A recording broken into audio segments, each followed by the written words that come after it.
Welcome to the Sales and Marketing Playbook Unleashed, the premier podcast for innovative growth strategies, hosted by two seasoned experts. Meet Evan Poland, the president of Poland Performance Group, a master in sales coaching with over 2 decades of experience. Evan is not just a consultant, he's a force in sales, focusing on mindset, planning, and skill development. He's also the co-author of Selling Professional Services the Sandler Way. Joining him is Craig Andrews, partner and CEO of Beholder Agency, an expert in growth marketing. With 20 years under his belt, Craig blends marketing creativity with strategy to propel businesses forward, making Beholder Agency a leader in effective marketing solutions. Together, Evan and Craig are here to share their wisdom on winning strategies, best practices, and transformative insights that will fuel your growth. Get ready to revolutionize your sales and marketing approach right here on the Sales and Marketing Playbook Unleashed. And welcome to the Sales and Marketing Playbook. Welcome, listeners, viewers, and people who love sales and marketing alignment. The crowds are, I can't believe we packed an arena for this. Exactly. I mean, we're just loaded with people here. And you know why? Because today's episode is focused on the best sales marketing training or the best practices within the sales coaching practice. And that's just down your expertise. Amazing. Yeah, I think it's probably, we should have probably recorded this episode a long time ago. A lot of times when you and I are talking about some of what I do, what we focus on the sales training and the sales coaching. Yeah. The problem for firms, for larger companies, is and again, I'm talking about those small to mid-sized companies that don't have a VP of sales, companies that don't have a sales manager, but either the managing partner or the owner is kind of acting as the sales manager. We can have people who are really well set up for success, but if the owner, if the managing partner is not working with their people in the right way, if they haven't developed the skills to really know how to manage folks who are responsible for business development, whether it's full-time salespeople or whether it is an associate at a firm who should maybe just be spending 4 or 5 hours a week doing business development. If we don't get the right oversight from that managing partner, from that owner, then there is a really good chance that attorney, that salesperson is going to fail.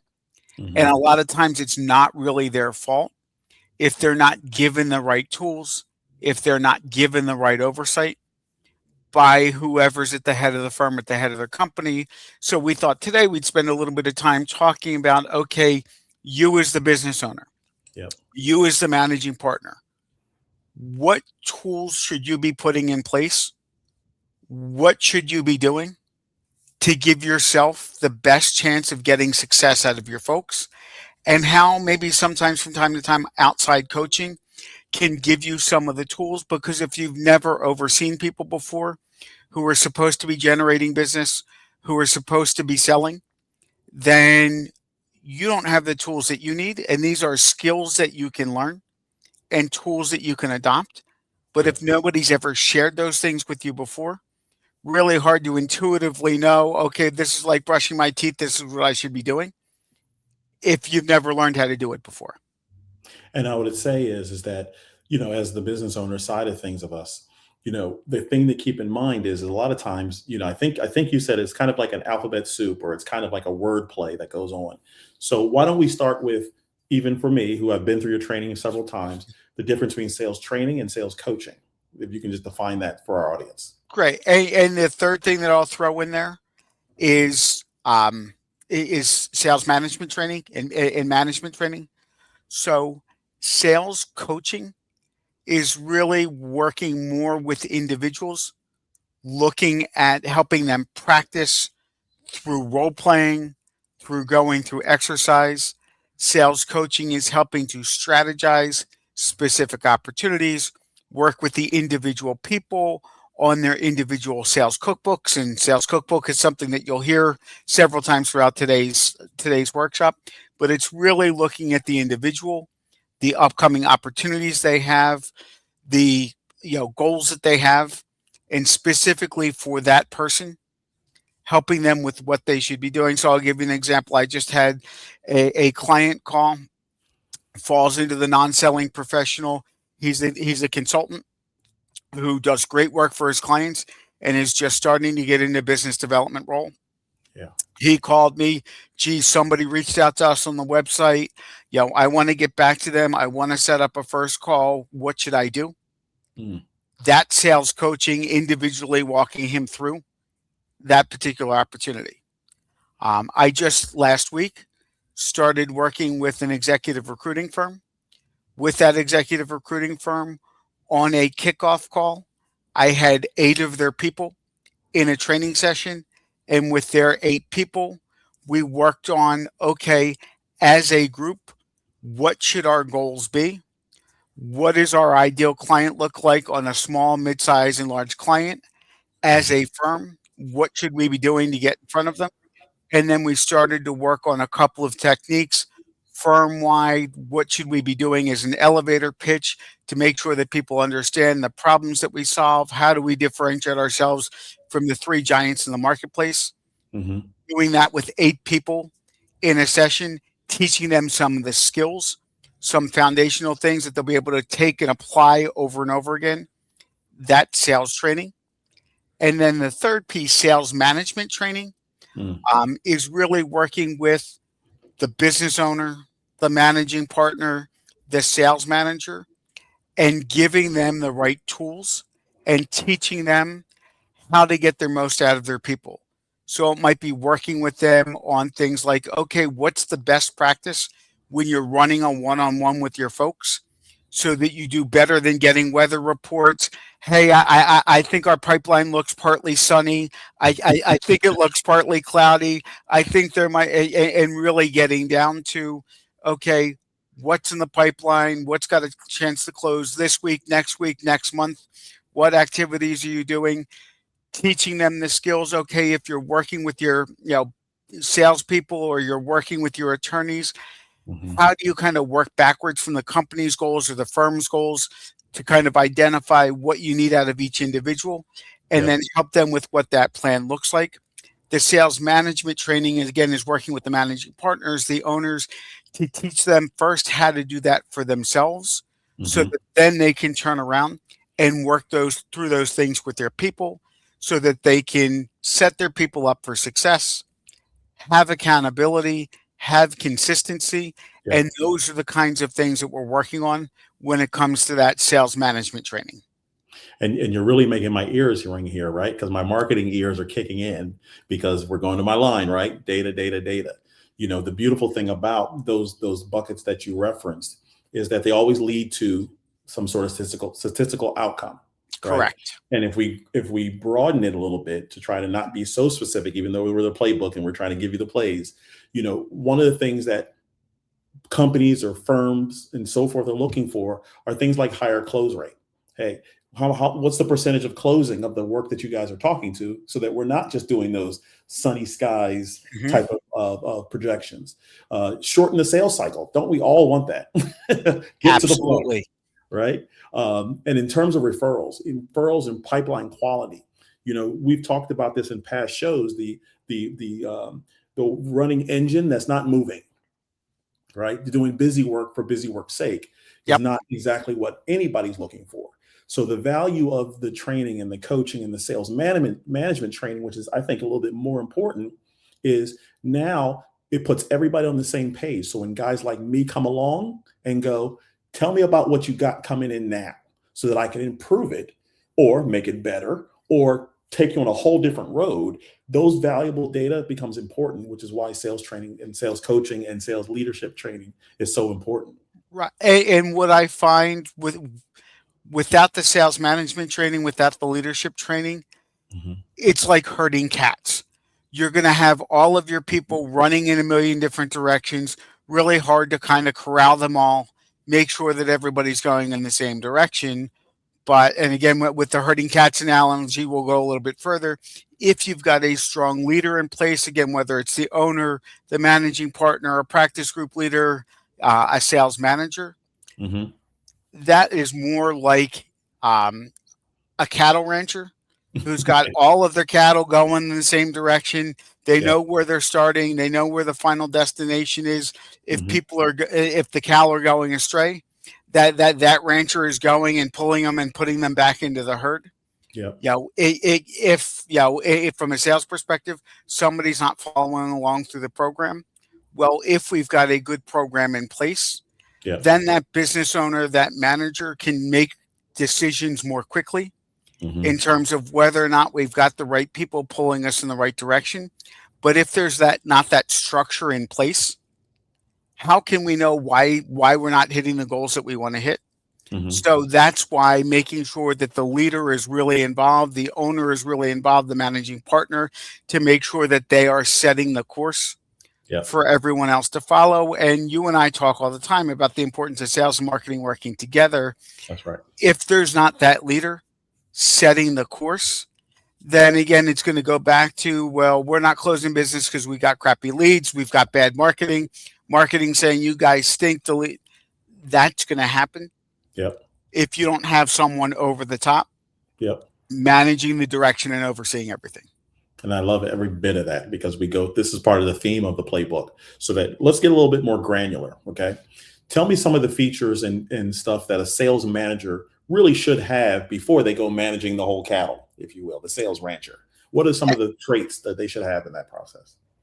First, going back to one of your favorite words, they should have data.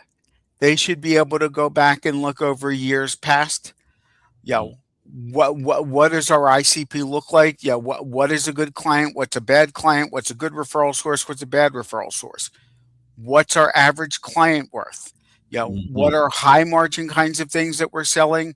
What are low margin kinds of things? Where has our business come from? Again, working with the marketing team. Are we driving our business through referrals? Are we driving it through inbound leads? Are we driving it through different professional associations? But if they've got those big picture pieces, they can then provide that information to the sales team. A good leader should be able to tell a new person coming in, okay, Craig, 1 out of every 5 people that you talk to is going to be a qualified prospect. Once you talk to a qualified prospect, 1 out of every 3 of them will be qualified enough where they get to the end of the process. And once they get to the end of the process, we're closing about 50%. And by the way, our average client is worth about $10,000. Therefore, now we know based on data. And then from there, extrapolating out, okay, how much growth do we want to see? Yep. Now we can start to put together the plan. If you're a managing partner from an accounting firm or a law firm, that you've got multiple practice groups, really sitting down looking to see what has each practice group done. Where's the opportunity for cross-selling, upselling? Again, having a strong leader share with the members of the firm, this is an expectation. We need you to be working together. This is what we're driving towards in terms of how many different practice areas we want someone working with. I just started working with a bank. Okay, we want to go from our average client using 2.5 of our products to 4.5 of our products. Again, the individual banker doesn't know that unless they're being told by the leader. And the leader needs to start with the data, then look at where we need to get the business to be, and then again, back into the plan for what that looks like. And again, some companies, as they're growing, I'm working with a sales leader right now for a manufacturing company, and they need to identify everything from what is the inside sales team going to take care of? What is the outside sales team going to take care of? We had 2 salespeople. We're adding a 3rd, but our territories are all over the place. How are we going to go at this in a more systematic way? So that, again, our people aren't spinning our wheels and they're not in the Southeast one week, the Northeast the next week, out in the Midwest. But now we can have our people concentrate in different areas. But again, if the leader isn't putting that forth, that's not just going to organically happen. And again, oftentimes business owners started their business because they had a great idea or they provided a really good service. And oftentimes they get really successful, which means they need to start bringing in people. And the skills that you need to run a team is different than the skills that you need as an individual contributor or as a business owner. Absolutely. And it's ridiculous to think that people are just going to naturally pick it up. or that even, okay, I'm just going to read this in a book and apply it. Oftentimes it takes meeting with an outside trainer, an outside coach, getting the skills, running through what's happening real time, real world in your business, because your business is different than everybody else's business, That's right. to figure out what's going to work for you. And you touched upon the ICPs in there, and you touched upon one of the things I'm going to move into, which is a cookbook. You touched upon the understanding that you may not have the skill because that's not exactly what you opened the business for. All of those are valuable points as the importance of having sales training on any level, to be honest with you. But to be able to, and I'm talking a lot from the marketing perspective, to be able to go in there and have that type of information and then that training allows me to branch out and said, hey, from a marketing perspective, you're trying to hit a specific ICP who makes a certain amount of money, who's in this type of demographic, allows me to really filter into who's in that space. The answer in a marketing space could be 3,000 different options. But the point behind it is that the more focused that leader is in understanding that information allows somebody like me from a marketing perspective to help gain more perspective for you versus me trying to invent it from the beginning. Right. One of my old professors years ago told me it's always easy to edit than it is to create. And that's the same concept. Absolutely. And then that's when we can have really good internal meetings. Okay, now that we're all on the same page, let's see what leads are coming in from a marketing perspective. Let's see how we're doing in terms of converting those leads. Let's go back and look at the numbers, see if we're doing better or worse, see what we need to tweak. And if you've got a leader or leaders driving that process, it's much easier for those small iterations versus, again, having 12 different people doing 12 different things. And then as the leader, trying to wonder why we're not getting the end result that we're getting and having it be next to impossible to manage all of that. So I want to dip a little bit, just to dip a little toe into the cookbook. Okay. I think the cookbook is a huge tool. We use it internally for Beholder. And I think it's a huge tool because it puts everybody in the same plane of understanding the direction. Can you describe the cookbook in your terms from a sales manager or sales coach training? Sure. From the sales manager, and quite frankly, the sales manager is typically doing this on a big level, and then each individual is driving into it. But what we want to do is, and you've heard me say this before, wishing, hoping, praying, those aren't really good sales strategies, probably not going to get us the end result. So what we want to do is start with the end in mind and then work backwards to figure out what we need to do on a regular basis. So we want to start with, okay, how much overall revenue do we want to bring in? Then let's look at what is our average client worth? Then we can do simple math. Okay, well, if I need to bring in $1 million in revenue and my average client is worth $50,000, okay, let me do quick math. Okay, that's 20 new clients that we need. Yep. Then if you're really good at data and tracking, okay, if we need 20 new clients, how many proposals, how many quotes need to go out? What is our closing percentage? If our closing percentage is 1 out of 3 and I need 50 new clients, okay, well, that's 150 quotes that need to go out. Then we want to back it up again. Not everybody we have a first meeting with is going to be qualified to get that quote, get that engagement letter, get that final presentation. So if it's 1 out of 4, then we might need 2,000 first meetings. Yep. And then not everybody you talk to, excuse me, is going to be qualified enough to even have a first meeting. So if we need to have, okay, well, geez, we need to touch 2,000 people to back into what our end goal is. Yep. For those of you who provide multiple services or have multiple size clients, you may also break it down further. And, Craig, you and I, share a tool that we use to be able to do that. And you might say, okay, well, for me, a large client's worth $100,000, mid-sized client's worth $50,000, small client's worth $10,000. Okay, what percentage of my business do I want in each bucket? And then let's build out 3 different cookbooks for those 3 different client sizes, because for most people that we work with, what you need to do to get in front of a really large opportunity is different from how the smaller opportunities come in. So now we can create plans in different areas.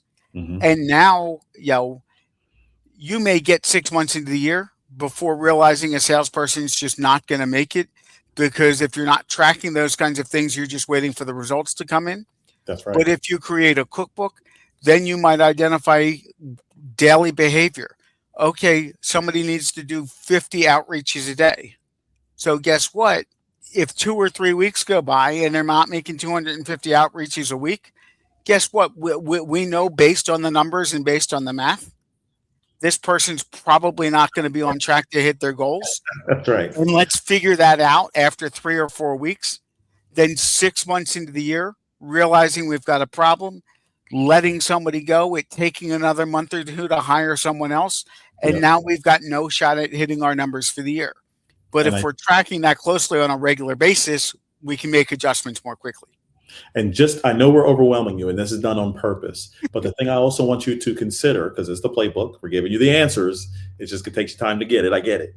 But the thing that Evan brought up with the cookbook, and something to consider what he said earlier, was imagine having several different departments within products, services, whatever, disciplines within your own firm or business. And then each one has their own cookbook responsibility. Right. And so that's how you can use several cookbooks to help build your overall gross number that you're trying to obtain in a business perspective. And then going back to where we started today was talking about, working with the owners, managing partners, sales leaders. If you've got that, it's now way easier to hold the members of your team accountable. And now you're not getting the weather reports, but it was like, okay, this is the activity that you said you were going to do this week. Did you do what you said you were going to do? If you didn't, why not? And what tweaks do we need to make to get you back on track? That's right. You can't really do that if you don't have the cookbook and you don't have the data. And so, as I mentioned, this is a lot of information. I know it is. And you can't learn it all within a half-hour podcast. Promise you won't. Okay. So here's an opportunity that Evan has a 12-week training course that is phenomenal. In there, he goes through the depths of all these steps that a sales manager would be looking for in the first steps, and then you invite your staff. Evan, why don't you give them a little bit of background about your 12-week training course, and we'll go from there. Sure. So we've got our 12-week training program coming up. We run this on a cycle 3 times a year. In that training program, we are looking at everything from what mindset do you need to have? What mindset does the team need to have to be successful, to be willing to do the hard stuff on a regular basis to make sure they're accomplishing their goals? Looking at that cookbook, looking at that sales activity. How do we develop an elevator pitch to differentiate ourselves from the competition? How do we leverage our relationships? How do we utilize LinkedIn? How do we get in front of the people that we want to have the conversations with? And then the last piece that we really cover throughout the course of the 12 weeks, once we're in front of that prospect, how do we qualify or disqualify more quickly? How do we drive more urgency? How do we make sure that we've got clear next steps so that we're not spinning our wheels, wasting our time with opportunities that never had a chance to close? And as part of that program, there's a second tier if you want small group coaching. There's a third tier if you want one-on-one coaching and sales assessments. But it's really about having a process to drive results for you and for your people. And that process gave us the greatest year we've had in a long time. I'll say that. And so it's valuable. And what we'll do is 2 things. Within the comments, or within the bios and comments, we're going to add in a link to the cookbook. We're going to add a link to the 12-week training course. If you do not take advantage of it, it's January. We're already on the move, right? We're already in the move. This month is almost over.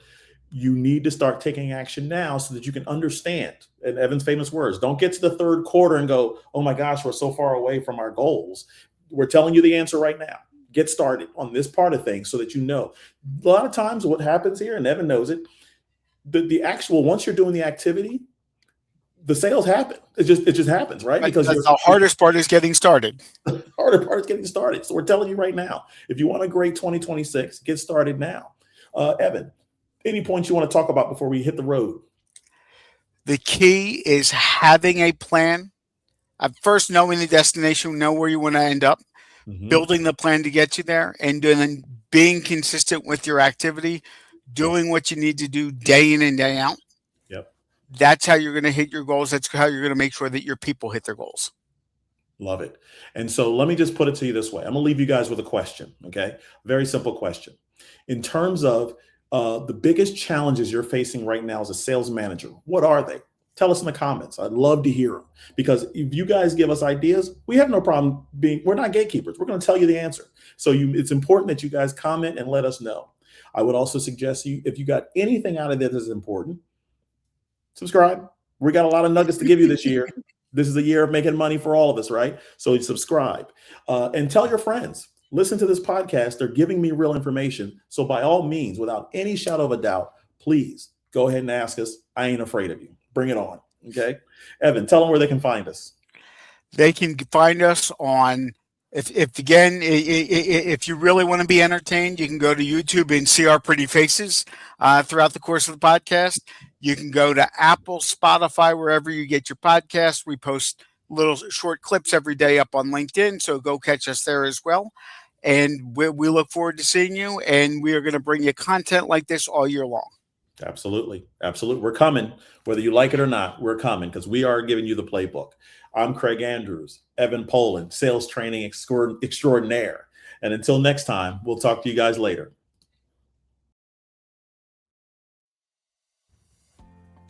Thank you for joining us on this exhilarating journey through the world of sales and marketing. Remember, the playbook is in your hands and the possibilities are limitless. Keep exploring, experimenting, and innovating, and watch as your business reaches unprecedented levels of success. Don't forget to subscribe to the Sales and Marketing Playbook Unleashed on all major podcast platforms, and follow us on YouTube, Facebook, and LinkedIn for even more exclusive content. Until next time, keep hustling and keep winning.